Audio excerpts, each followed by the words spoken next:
sa nahitabo sa tong kalibutan karon nga pirmi kitang naka-encounter, nga pirmi kita nga nakahiagom og linog dinhi sa kalibutan. Kani nga linog mga igsuon, pahinumdum lamang kini nga duna kitay Dios nga matuod og buhi og hari hangtod sa kahangturan nga siya ang atong alagaran. Busa igsuon, kung unsa ka kamasupilon karon sa Dios, mubalik na kita ngadto kaniya.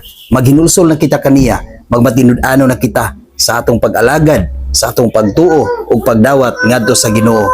Tungod kay kung magpabilin kita nga gahi dinhi sa kalibutan, moabot ang panahon nga mapuo gayud kita. Busa kung gusto ka nga magpabiling buhi hangtod sa kahangturan, pag matinud-anon, dawata nga matinud-anon si Kristo sa imong kinabuhi ug tuohi kini nga matinud-anon sa imong tibuok nga kinabuhi.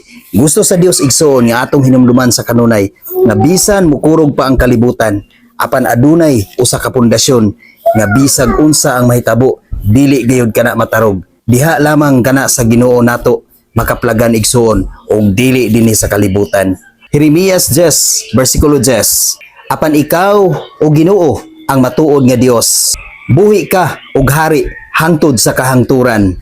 Mukurog ang kalibutan kun masuko ka, og walay nasod nga dili mahadlok sa imong kasuko.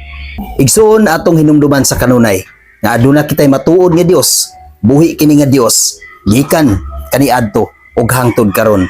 Ang Dios walay pagkausab sa tong kinabuhi igsoon.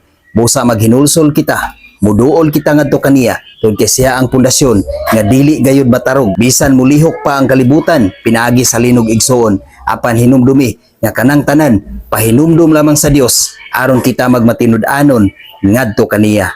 God bless sa tanan.